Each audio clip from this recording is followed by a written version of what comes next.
Oliver, good to see you. How's Chris Richards doing? Will he be available to play tomorrow? Yes, Chris does well. So he's in our training since Wednesday, so no problems anymore, and he's available. Yeah. And Maxence Lacroix went off on Saturday with a head injury. Did he pass all the tests? Is he going to be available as well? Yes, it's the same. So we followed all the rules, and he's available. So he trained with us today, and he also is available for tomorrow. So huge boost to have both of those two defenders, considering Marc. He goes in missing tomorrow. Oh yes, it was the whole week was. We hope that it will go this way, and so fortunately it is. So we will miss Marc and Eddie because they are banned. But all the other Rumenese, and Matt Turner, they have they're both feeling unwell, so they stay at home. But should be available for the Newcastle game on Wednesday, and all others are fit and positive. Good. And you've been breaking plenty of club records recently. You've got a chance to break another one tomorrow. It could be the longest unbeaten run away from home in the club's history. How much confidence does your away form give you heading into a game against the Premier League champions? Not just the away form, I think the whole form, the whole performances, the whole results over the last months give us confidence, and we have huge respect for Man City because, great team, maybe the best manager in the last decade and in the Premier League, and so. But we're going with confidence, and it's also, our approach is not to go home unbeaten. Our approach is to win the game. So if at the end it's a draw, we accept the draw, but we go there and want to win the game. Yeah, we know how they're playing. We know it's a great team. It's great football players, and also now they were.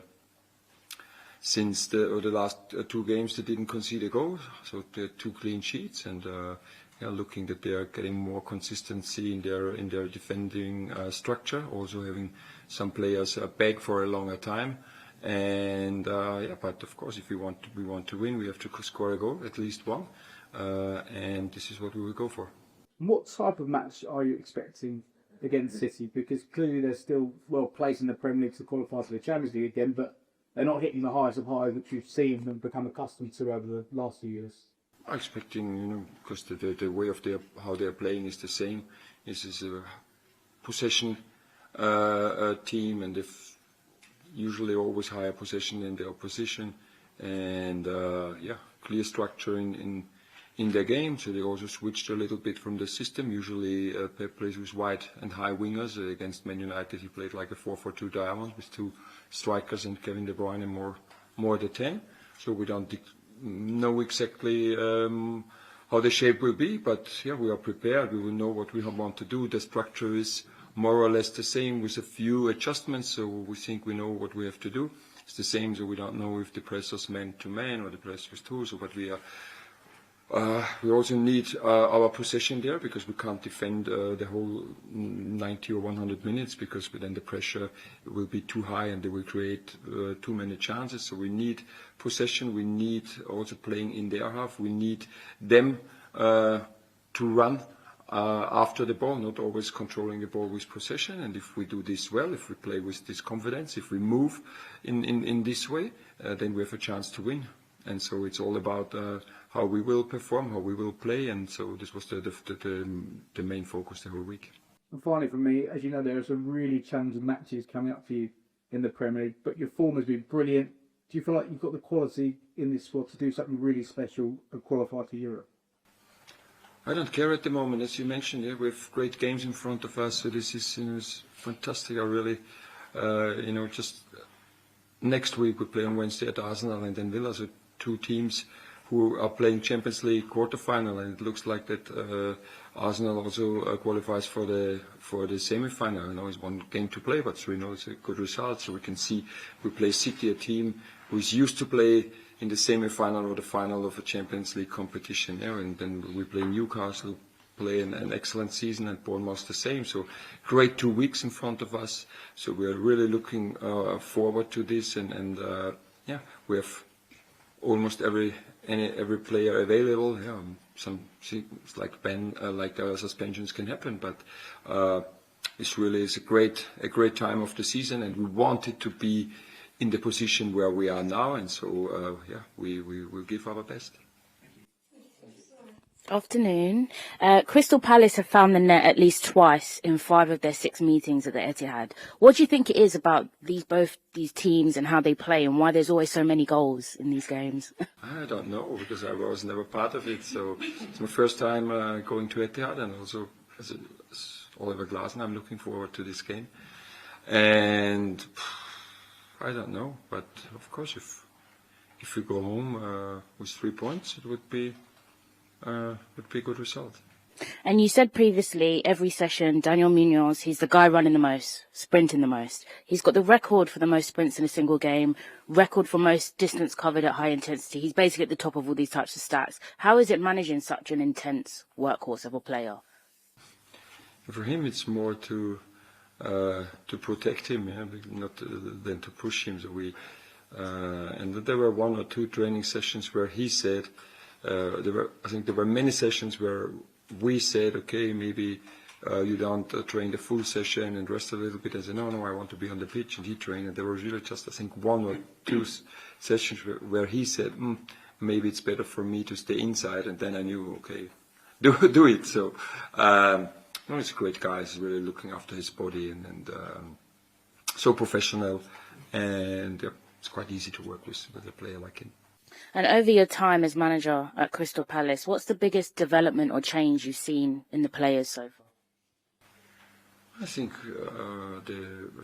it's difficult to talk about the times before I was here, because I don't know what were the demands and what they wanted to do. So I just think that what we can see now, and also at the end of last season, that the players, that they believe in themselves, they believe in the team, was growing step by step also over this season, and then this is maybe the biggest change. But again, I don't know. Maybe there were times where they had the same belief. So, but now I just can talk about when we arrived, and also when we started in summer.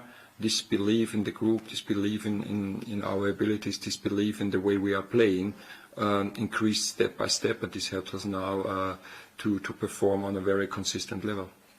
Thank you. Thank you. George, BBC. Oliver, hello. You're going to be the first Premier League game with semi-automated offsides. I just wondered, what have you said?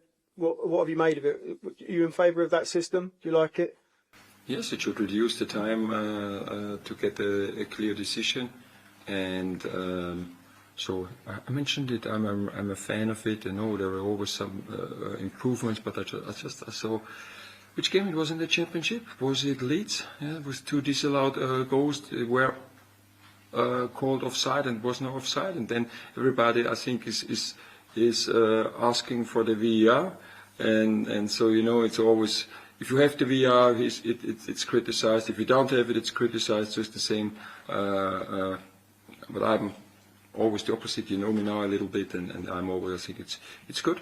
It helps us to get more right decisions, and this is what we want at the end. What did you make of the Manchester derby last week? There was lots of people talking about both teams' style of play and maybe not going for it as much as they should have. Will you go for it tomorrow the way you're playing? Hopefully, yes. This is what we were talking about, that we want to show it. I didn't watch this game, so my family was here, and we had off after a very intense week, and of course I saw many clips, but I didn't watch the game. So it was a Sunday. It was a lovely weather, and it was family time also for me. And but yes, I hope that we show the ambition, we show the bravery to play for goals, to play for scoring goals, to play for a win. That doesn't mean that we achieve it, because we're facing a great team, as I mentioned before. But hopefully we go for it.